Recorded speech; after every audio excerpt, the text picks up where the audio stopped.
So this weekend was lit. While President Trump was doing laps in Daytona in the Beast, the left was melting down, trying to figure out any way to not listen to the American people. Hakeem Jeffries, okay, the highest ranked Democrat in the House, the dude went on TV and when confronted with Trump's popularity, had nothing to say.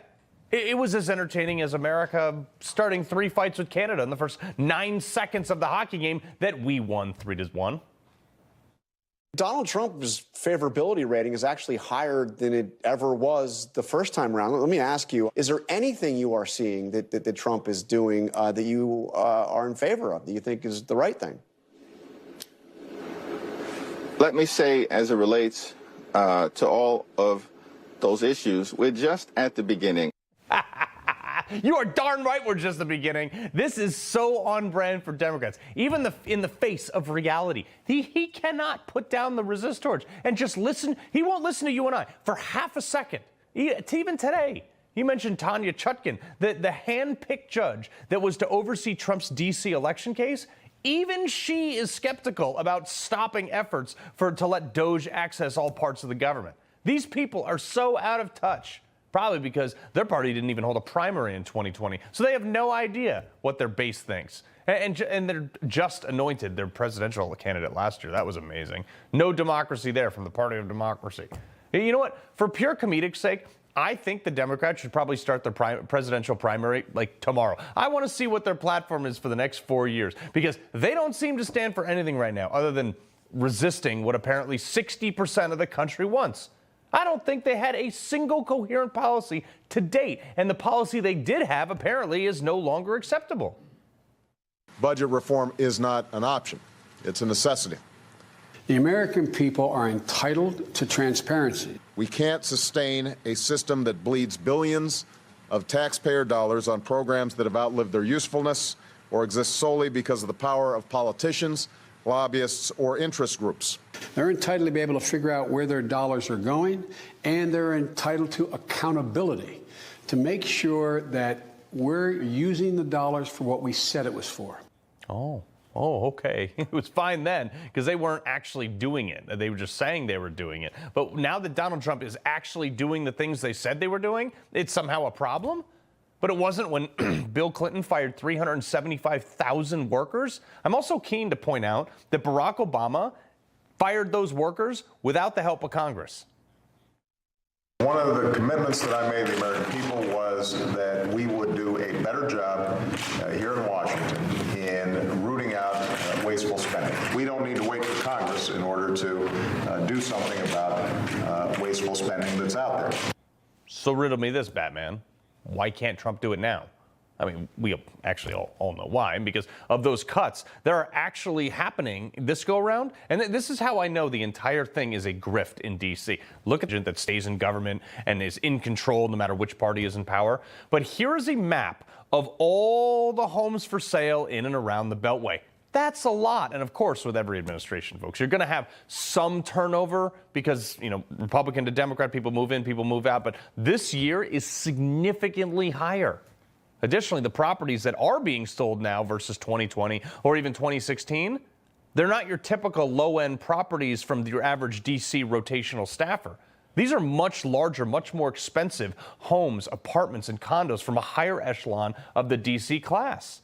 In fact, so many are going on the market now, it's a near fire sale, with values plummeting.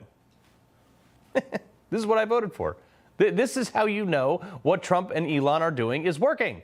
This is the visualization of moving the needle.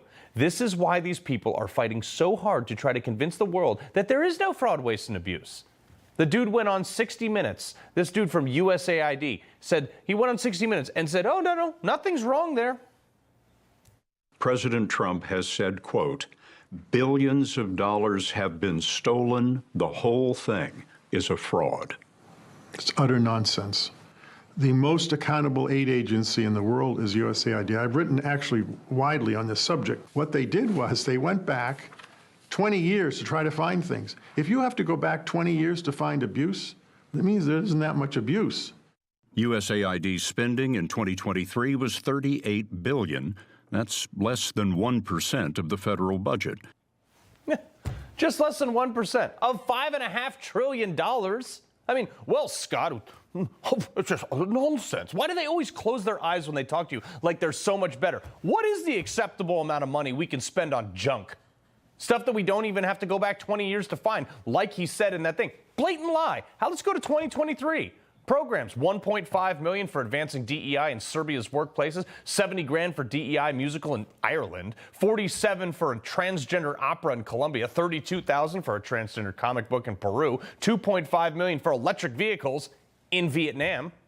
Yeah, that's only a few million bucks there, but there's literally thousands of these grants every single year in the last year or two. You don't think that's a waste, man? That guy is exactly what I voted against, because he doesn't think any of those things are actually waste. Which gets me to the real reason they are freaking out. They are saying that Elon should never have access to Social Security because they're worried about our privacy data and that he's going to steal money, which is insane. Okay? He's the richest man in the world, and the dude owned PayPal. He's got all the data he needs on anybody who's got an account at PayPal. And the only way he'd be able to get away with stealing anything is if the system was that broken and unaccountable. So obviously the Democrats know the system's broken and unaccountable. And you want to know how broken it is? Elon tweeted this out. These are Elon's numbers showing how many people in America are in the system currently eligible for Social Security or in the pipeline for it.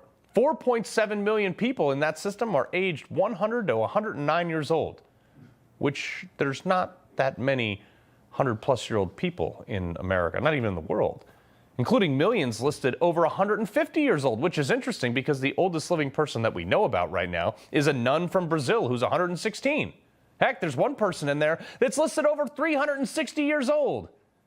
But here's the real concern. If you add all the people up on that list that you see scrolling right there that I'm showing you, you get 394,874,211 people.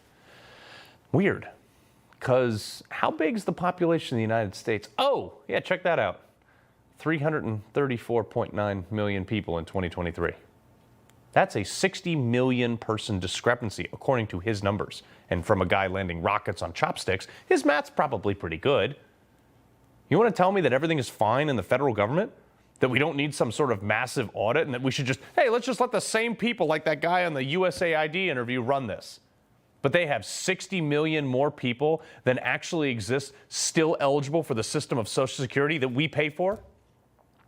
Keep in mind, if they're eligible for Social Security and they're above the age of 18, they're also eligible to receive a ballot.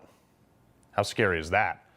Considering Trump's margin of victory was just under 2.3 million. Now you see why the deep state is kicking and screaming? He loves the Constitution. He fights for what's right. He hates the bad guys. He's a freedom warrior. He's your freedom warrior. Watch Carl Higbie every weekday on Newsmax.